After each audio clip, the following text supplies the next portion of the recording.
first, I thought it was obvious that the Jaredites were black because in the Book of Ether talks about how when they did the sacrament, instead of wine, they used Sprite. Wait, according to reference, right into it. Reference. According to the opening of Undercover Brother, it's Orange Fanta. Yes, Orange Fanta. I think Sprite. Sprite is more though. Most black people we really like Sprite. It ain't no thing.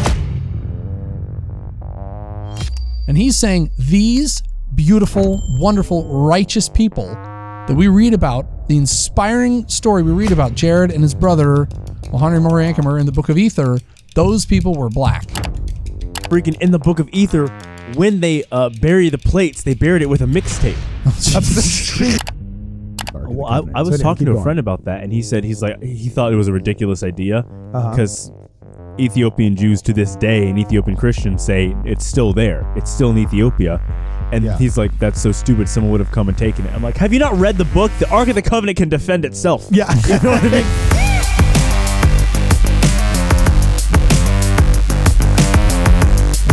Welcome, ladies and gentlemen, back to Ward Radio. I'm your host, Cardon Ellis. I'm joined in the studio by Kwaku L and Jonah Barnes. And we got a really interesting character today. A really interesting topic today. We're going to be talking about the Jaredites. You guys might recognize them from the art that we've all seen in the church. And there's been some speculation by many that they might even be the Olmecs.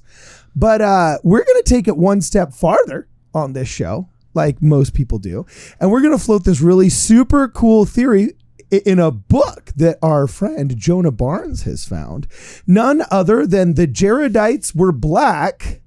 And we got a book for you by David Grant Stewart Sr. And I'm going to have a little book review from our in-studio, in-house erudite. Oh, gosh. None other than Jonah Barnes. Before wow. we get started, Kwaku, what do you think about this? We talked recently about, all the things that...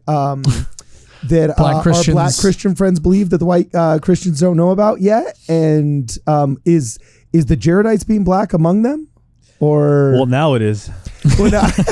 Now it is. Okay, awesome. Check. Well, here, dive right in, Jonah. Well, think about it. Jared. Was his name Jared, or is that a mistranslation of Jamal? There are so many. Wow. It's obvious. I'm not laughing. The brother of Jared. And they could not have made it more clear. It's, he did it. Oh, that's funny. All right, so the Jaredites. Hit it. The Jaredites were black is a very straightforward title. If you're going to write a book and the thesis is the Jaredites were black, you just say, what's the title of the book? The Jaredites were black. This is written by David Grant Stewart Sr., who actually was a linguist. The guy was kind of like a savant. He was a polyglot. He spoke all these languages. I have a personal experience with this author. This is a true story. Wait, shut up. Really? True story. I knew the guy. When I was serving on my mission in Siberia, Russia, there was a Buddhist temple up on a hill called the Datsan. They had all these weird little rocks and prayer things, wooden things that they'd write prayers on in these weird languages. I couldn't recognize any of the languages. And I heard about this guy, David Grant Stewart Sr., who spoke like every language. He supposedly spoke like every language. And I was like, I got to test this guy. Russian? Oh, yeah, he's totally fluent in that. So I'd email him, and he would email right back, fluent in Russian. So I thought, okay, I'll try this mystery language. So I sent him some of these just like wooden carvings that I found in this temple. And cool. Didn't even hesitate. He says, oh, that's Ugaric. Yeah, that's, from dialect from this place or whatever. Well, here was what it says. This is before like Google. He could just go pop, pop, pop, pop, pop, pop, pop. The guy was a savant. Anyways, he uses that linguistic knowledge to write the Jaredites were black. Now, you might be wondering, how on earth could you possibly know if the Jaredites were black? Well, there's a couple things. He's very clever. So the Book of Ether, the account of the Jaredites at the end of the Book of Mormon, has all their names, tons and tons of their names. Well, back then, names were like titles. They're like descriptions, right? You read in the Bible, it'll be like, they named him Jacob because he laughed. His name was Esau because he was hairy. And right? Like, if you read the Bible carefully, it's because all the names are like poetic plays on a physical feature or an event that happened around their birth or whatever like that. So he looks at these names in the Book of Ether and he says, all of these names are Hittite names. And he knew, of course, because he's crazy. He knew Hittite. And he says, oh, these are all Hittite names. That's funny. Wait, so he spoke Hittite? He can read Hittite. And so then he looks at it and he says, huh. And all the occupations that it mentions that they do in the book, if you read it real carefully, they're iron workers, they work with glass, all these things, they're shipbuilders, and he reads this whole thing and he goes, huh, that all sounds like the Phoenicians, actually. And then he kind of pieces together these things and he says, all of these things have one thing in common, that all those people were black. Oh, I don't. The Phoenicians were black. I didn't realize that. He's like, these were all black. But wait, the Phoenicians were the from great Damascus. shipbuilders of the ancient world. I think before that, like the OG Phoenicians. Oh, okay. And he says all these people were black. So he gets this theory and he starts going to look into it. Now that's like him taking from the text. Okay, so then he backs it up with actual historical like records. So when the Spanish first came to Mesoamerica. Oh, this is good. Okay. I know this part. Do you know this part? I know this part. My mom taught me this. How am I the only one out of the loop here? What's going Cardon, on? you're just so out of touch. Okay, keep going. Hit me. So, and you feel free to add, because this is cool. So there's this guy, Andres de Olmos, who was a monk, and he, before the Catholics burned, I shouldn't say the Catholics, before the conquistadors burned all the manuscripts, all the codices of the Mayan history. Yeah, the Popol Vuh barely survived. Yes. Yes. Okay. Can you imagine what was there? Can you imagine what...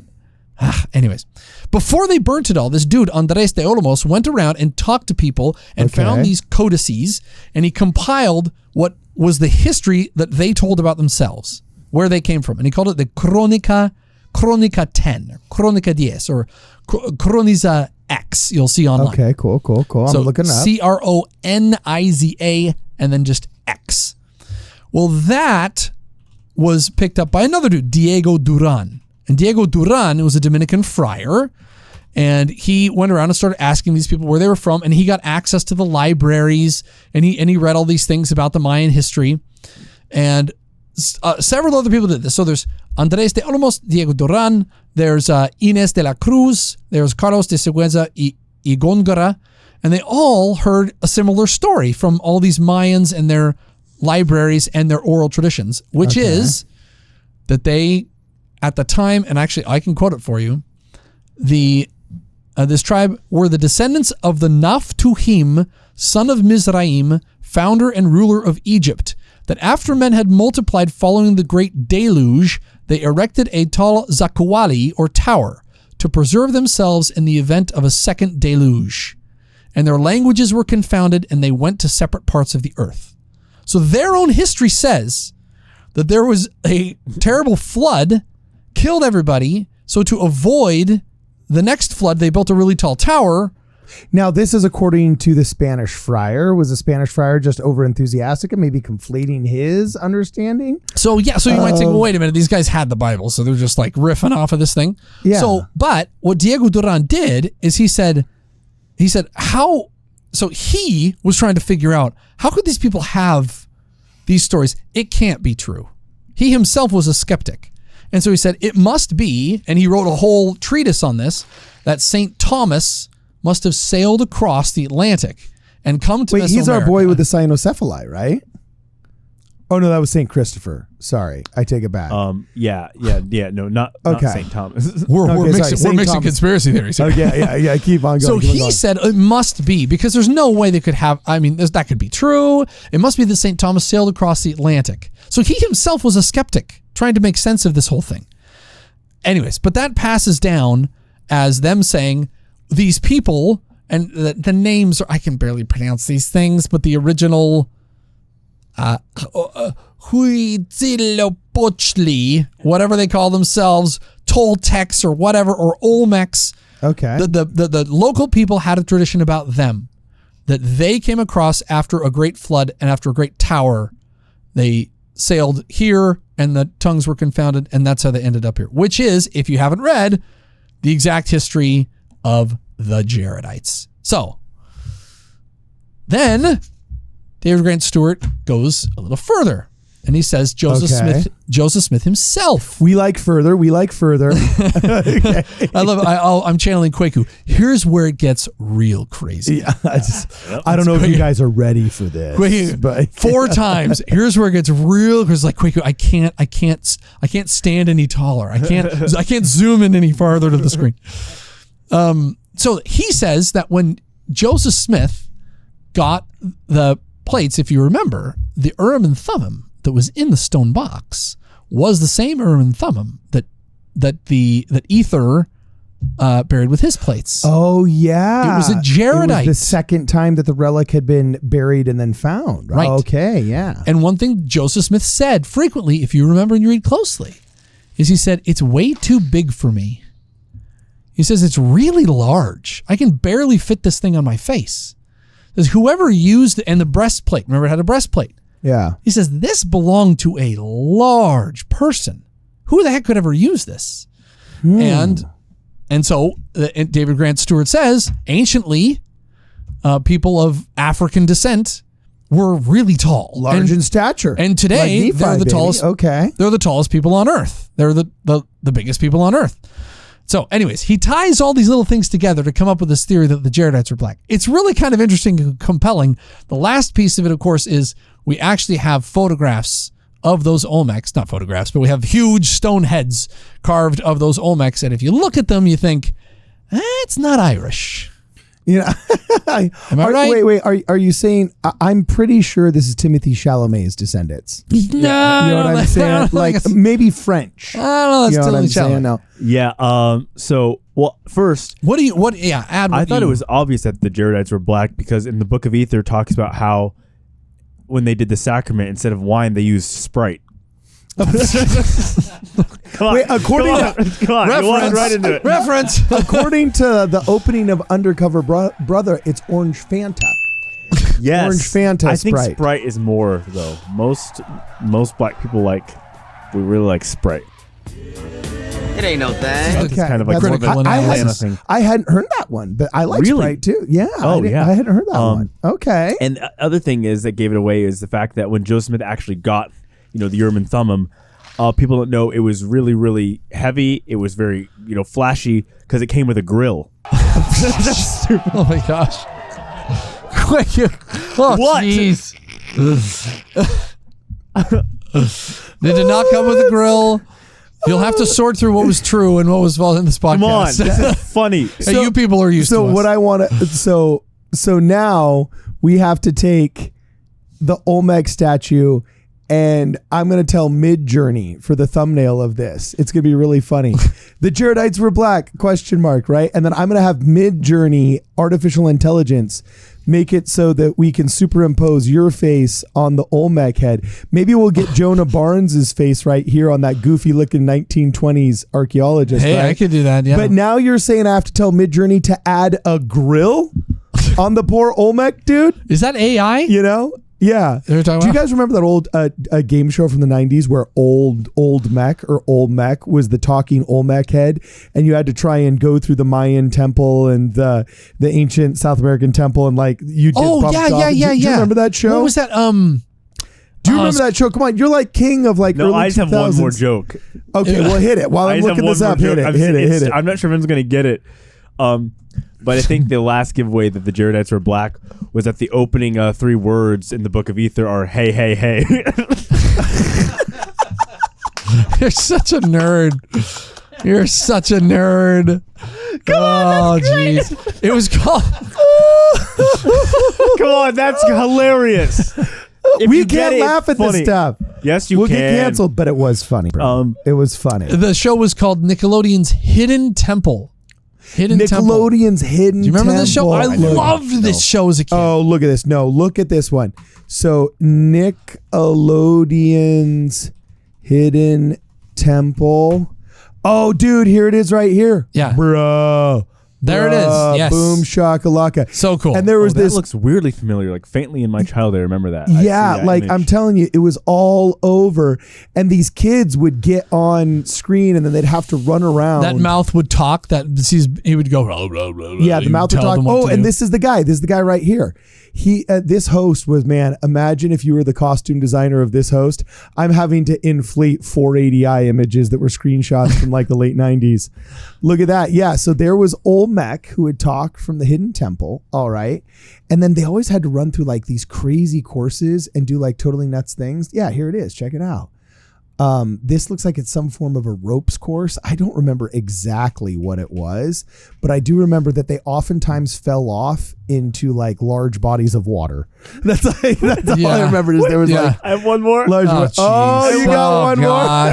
Here we go. The actual last reason I know the Jaredites were black is because when they built the barges that would go underwater, they really just did that so the Jaredite sisters wouldn't get their hair wet. That was a groaner. That was a no. That's amazing. That's amazing. That's hilarious. They built the barges so they wouldn't get. What other group of people in the Book of Mormon are like, look, we'll travel across the sea, but we're not getting in the water. Come on. Oh, jeez. Oh, bro. Oh, you're gonna have some angry conservative and liberal Mormons out there, but we love you. And we're allowed to laugh. We should be able to. Come on, I can make these jokes.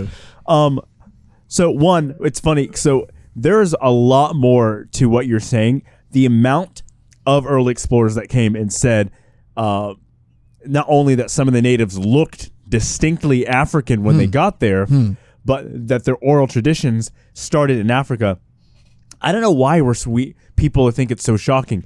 The most west point of the African continent and the most east point of South America, they're not that far apart. Oh no, yeah. no, and, yeah. And so, and if the Polynesians could have made it to Tahiti and they made it to Easter Island, there's no real reason why we couldn't believe the ancient peoples couldn't have had, intercourse between Africa and South America. Sure. Or Central America. The other thing we pretty much know they did is because the architecture of South America, clearly it either was the one that influenced in Egypt. Those pyramids look a lot closer to each other between this civilization here and that one over there than they do in like the mound builders, for example, is I think what you're trying to say. Yes. Okay. Now I know Heartlanders are going to be really mad because they're saying, no. It was all in Kentucky or whatever. But it's very clear. There obviously It's the Franklin, Kentucky geographic model now. Yes. Okay. All right. So I think there's a lot I could show you guys, but it is people. Some people go and say this is pseudoscience, but everything's pseudoscience that's not correlated and approved. Hey, well, look, cloth masks made from T-shirts, according to the Surgeon General, cured COVID for a solid year. Yeah. So hey, it's all pseudoscience. Boom.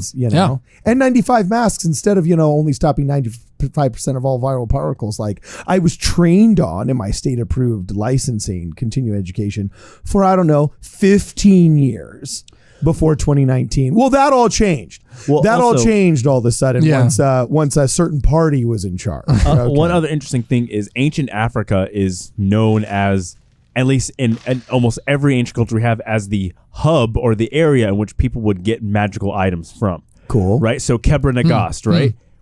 Have we all read the Kebra Nagast? Because if you haven't, you need to read it. But by the way, you're friends with Kwaku and you're on a podcast with Kwaku and you hear phrases like, so we've all read the Kebra Nagast, right? We're all on the same page. I thought we had, sure. Maybe I thought we did a podcast. We did. Kebra Nagast is details Solomon using his flying carpet to go to and from Africa. Oh, interesting. It's also where we begin to get the stories of Ark of the Covenant being taken to Africa. It's where we have the story of is it Queen of Sheba? Not Queen of Sheba. It might be the Queen of Sheba, and fighting the Chitahuri, right? You spoke of that earlier, yes. The Chitahuri were the ancient. This isn't David Icke talking. This is me talking. Okay. The ancient demons that were roaming Africa, left over from the fall, that were half human, half snake, that the African armies had to defeat using, different forms of weaponry. So they had to invent weaponry to fight and kill these supernaturals, effectively. All of the ancient stories we have in the Old Testament, all around the world, they all point into Africa, at least where they're getting some of these magical objects. And so the interesting thing about Urim and Thummim, it fits, right? This hypothesis fits with that. Because Africa is the magical continent. The minerals, the rocks, everything is magical. Are you looking up the? Yeah, I was looking up because the other thing that's interesting. This is from Britannica.com, who never lies ever. But there's also, I can't remember what the big theory was. Oh yeah, from the Keber Nagast comes the theory that the Ark of the Covenant ended up in amongst Ethiopic Jews, if I'm not mistaken. That's the origin story of the Ethiopic Jews being the ones that ultimately became the stewards of the Ark of the Covenant.